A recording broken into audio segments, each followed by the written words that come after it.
আপনার বাড়ির পাশে নব্য ইসরায়েল।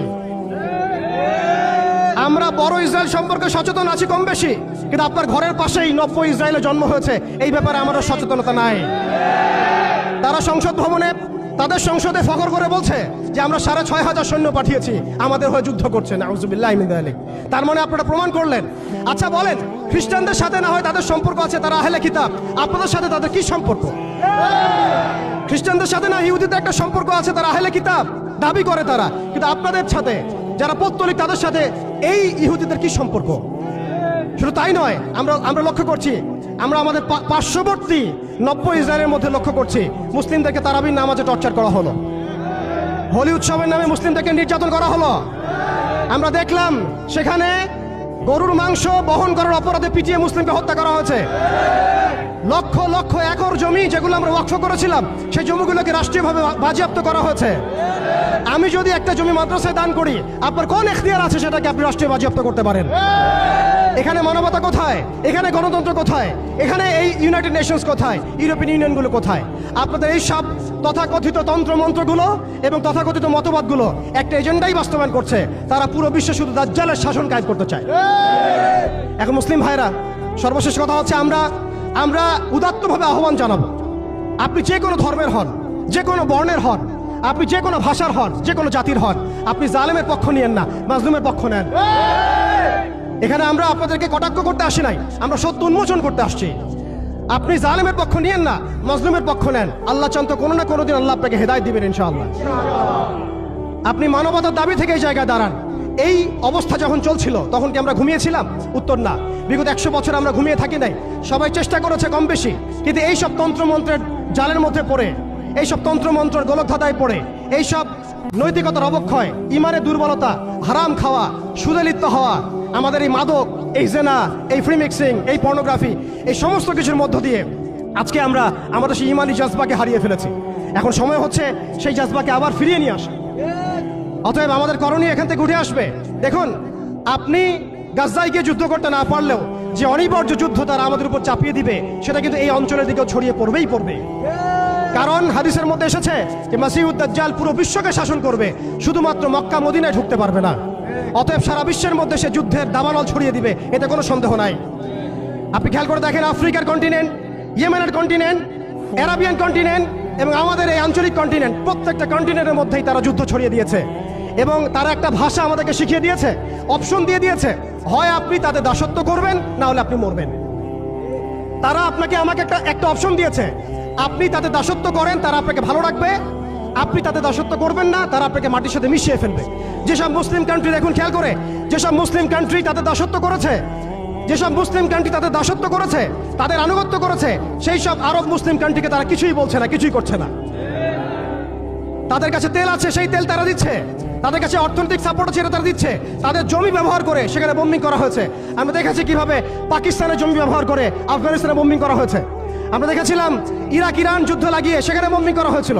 আমরা লিবিয়া, সোমালিয়া, মালি, এই তারপরে আপনার ইয়েমেন, জর্ডান, লেবানন, প্রত্যেকটা জায়গার মিসাল দিতে পারি যেখানে মুসলিম ভূমিগুলোকে ব্যবহার করে তারা মুসলিমদের উপর বোম্বিং করেছে আর মুনাফিকদেরকে তাদের সহযোগী হিসেবে রেখেছে।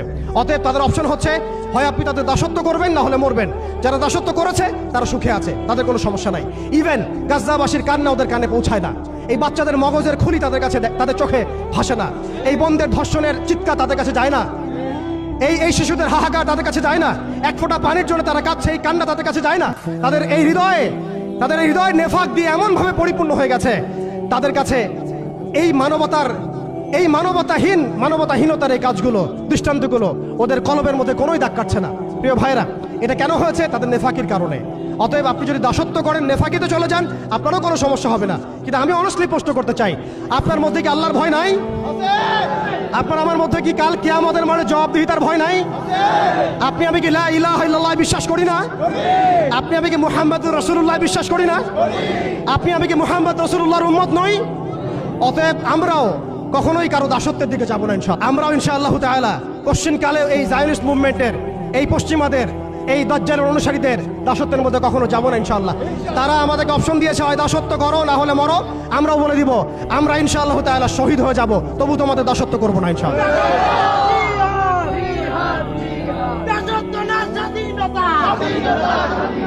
এই যুদ্ধগুলো এমনি এমনি লাগে নাই, এরা লাগায়, পেছন থেকে লাগায়। ওদের স্বার্থ কি? অস্ত্র বাণিজ্য। কি বাণিজ্য? অস্ত্র বাণিজ্য। ওরা যুদ্ধ বাঁধিয়ে রাখবে, জিয়ে রাখবে, যাতে করে অস্ত্র ব্যবসা করা যায়। অনেক সময় মুসলমান দুই দেশের মধ্যে যুদ্ধ লাগায় দেয়, দিয়ে অস্ত্রের বাণিজ্য করে। অচিরেই তারা পুরো বিশ্বে একটা বড় যুদ্ধ বাঁধিয়েই ছাড়বে, দেখেন ইনশাআল্লাহ। অচিরেই তারা পুরো বিশ্বে একটা বড় যুদ্ধ না বাঁধানো পর্যন্ত থামবে না। এই বিশ্বটাকে ছোট করার দুইটা পদ্ধতি তারা বের করেছে। একটা হচ্ছে ইন্টারনেট সেকশন, প্রযুক্তি দিয়ে বিশ্বটাকে ছোট করে নিয়ে আসা, এটা হয়ে গেছে। বিশ্বে এখন ছোট, শর্ট জায়গা, এইখান থেকে ওইখানে আপনি যোগাযোগ খুব দ্রুত করতে পারবেন। বিশ্ব ছোট, আপনাকে পায়ে হেঁটে যেতে হবে না। আরেকটা অপশন হচ্ছে পুরো বিশ্বে যুদ্ধ বাঁধিয়ে দিয়ে পুরো বিশ্বের আয়তন ছোট করে ফেলা। আর আমি কনফিডেন্ট আমার বক্তব্যে, এটা আমার ধারণা, আমার ইস্তেহাদও বলতে পারেন, যদিও আমি মুস্তাহিদ নই।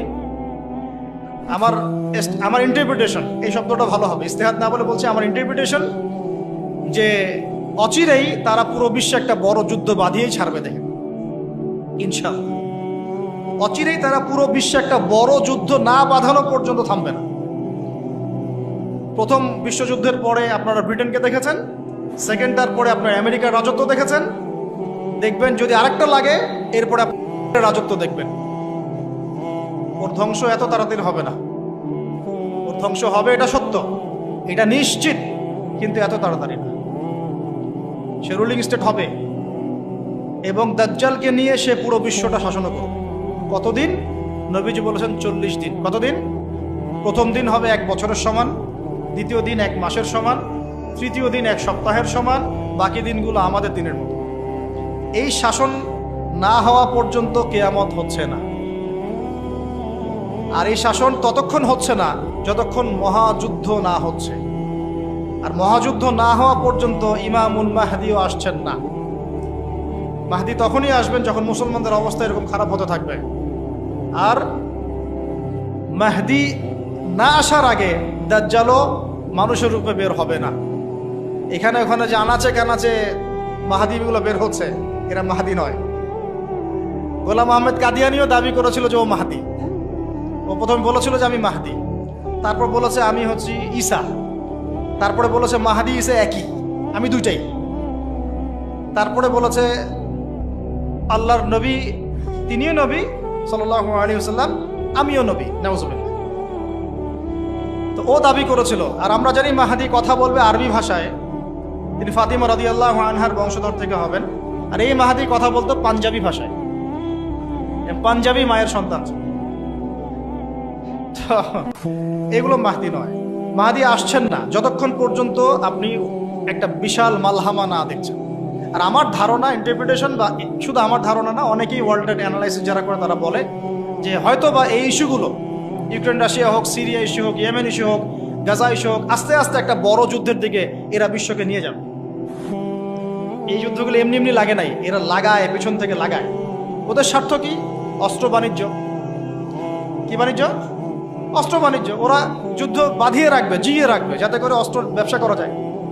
অনেক সময় মুসলমান দুই দেশের মধ্যে যুদ্ধ লাগায় দেয়, দিয়ে অস্ত্রের বাণিজ্য করে। এগুলো কি মিথ্যা কথা বলছি না সত্য কথা বলছি? সরাসরি বলছি ভাই, কিছু করার নাই। এখন সরাসরি না বললে তো দেরি হয়ে যাবে, এখন জানা উচিত আপনাদের বিষয়গুলো। তো আমাদের ইন্টারপ্রিটেশন যে এটা হয়তোবা চলে আসতে পারে, চলে আসলে পরে বিশ্বের অবস্থা কি হবে সেটা ভাবতে হবে আমাদের। করোনা ভাইরাসে বিশ্বের যে অবস্থা হয়েছে, আর আমি বলে দিই, করোনা ভাইরাস কোনো মহামারী ছিল না, এটা কোনো মহামারী না। এরকম হয় না মহামারী। মহামারী মানে একটা এলাকার র্যাপিডলি মরে ধুয়ে সাফ হয়ে যাবে, এটাকে বলা হয় মহামারী। আপনার জ্বর হয়, আমার হয় না, আপনি মরেন, আমি মরি না, আপনার বেশি ইফেক্ট হয়, আমার হয় না, এমন মহামারী, সার্কাস মহামারী হয় না। এগুলো কোনো প্যান্ডামিক না, ওগুলো বুঝায় মানুষকে। কি সেটা চায়না ভালো জানে, কি সেটা আমেরিকা ভালো জানে, আসলে এটা কি সেটা ইসরায়েল ভালো জানে। আর আমাদেরকে মিডিয়া দিয়ে যা গেলানো হয়েছে সেটা আমরা জানি। কারা কারা টিকা নিয়েছিলেন? সবাই তো টিকা নিয়েছেন মনে হয়। আচ্ছা, মাশাআল্লাহ, অনেক, ইনশাল্লাহ বহুত ফায়দা হবে। ঠিক আছে, ইনশাল্লাহ বহুত ফায়দা হবে। আচ্ছা, তারপরে আসেন, শেষ করে দেই ভাই। পরে আমরা কিছু কোশ্চেন অ্যান্সার নিবনি। ইমাম মাহদি আসছেন না মালহামার আগে, ইমাম মাহদি না আসলে দাজ্জাল বের হচ্ছেন না। আমাকে একটা খালি প্রশ্নের উত্তর দেন দেখি, কি বুঝলেন? দাজ্জাল কি একা একা ওয়ার্ল্ডটাকে শাসন করবে? যে আমি বের হইলাম, এই সবাই আমার আনুগত্য করে, এমন হবে বিষয়ে? এমন হয় কখনো? তার অনুসারী লাগে না, ওরা ওর বিরুদ্ধে যাবে না। তাহলে এরা সবাই একই সূত্রে গাথা, এরা আলাদা কেউ না, এরা সবাই একই। চাচাতো ভাই, মামাতো ভাই, খালাতো ভাই, এরা সবাই কাজিন সিস্টার। আর আমাদের মুসলিম রাষ্ট্র মাশাআল্লাহ 57টা, আমাদের বক্তব্য এই পর্যন্তই। আমরা তীব্র নিন্দা জানাই, আমরা এই ঘটনার তীব্র নিন্দা জানাই। বাস দ্যাটস অল। এর চেয়ে বেশি কিছু বলারও নাই। আমরা হাসছি, বাট আমাদের কাঁদা উচিত। মুসলিম রাষ্ট্রগুলোর মধ্যে পারমাণবিক বোমা নাই, নাই। আরব রাষ্ট্রগুলোকে অস্ত্র শূন্য করে দেওয়া হয়েছে, নিজেরা অস্ত্র প্রডিউস করতে পারে না।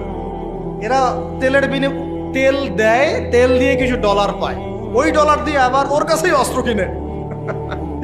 আপনারা একটু বোঝার চেষ্টা করেন। যখন আমরা এগুলো পড়ছিলাম ইউনিভার্সিটিতে, তখন এগুলো বুঝতাম না। ইউনিভার্সিটিতে আমরা এগুলো ঝরঝরা করে মুখস্থ করেছি, বিশ্বাস করেন। এই যে ওদের অ্যালায়েন্স, পলিটিক্যাল অ্যাফেয়ার্স, এইটা ওইটা, এগুলো মুখস্থ আমাদের, কোনটা কোন সাল কি ছিল, এখনই বরং ভুলে গেছে। কিন্তু ইসলামের সাথে যখন এটা মেলানো শুরু করলাম, তখন দেখলাম যে বাপরে বাপ, গভীরে তো অনেক কথা আছে, এর শেকড় তো অনেক গভীর। মানে বিষয়টা বোঝেন যে আমি তেল বিক্রি করব শুধুমাত্র ডলারে, অন্য কোনো কারেন্সিতে না। মানে ধরেন যে এই ব্রিফকেস ভর্তি টাকা আছে, কি আছে ভাই, এটাতে ধরেন যে 1 কোটি টাকা আছে, আর আমি গেলাম আবুধাবিতে। কোথায়? আবুধাবি। তো গিয়ে বললাম যে শেখ, এই যেখানে এই ব্রিফকেসে 1 কোটি টাকা আছে, নট ডলার, টাকা, আমাকে 5 লিটার তেল দেওয়া যায়? জীবনে আমাকে তেল দিবে না।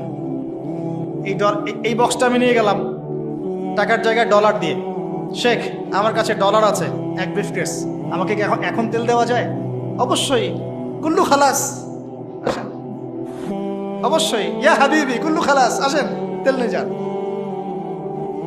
হাবিবি বলবে তখন, আসেন তেল নিয়ে যান। এই যে শুধুমাত্র ডলার দিয়ে তেল কেনা বেচা করার চুক্তি, এর নাম হলো পেট্রো ডলার মনিটরি সিস্টেম। আপনি ডলার ছাড়া অন্য কোনো কিছুতে তেল কিনতে পারবেন। গাদ্দাফি চেষ্টা করেছিল, মেরে দেয়া হয়েছে, ঠিক আছে।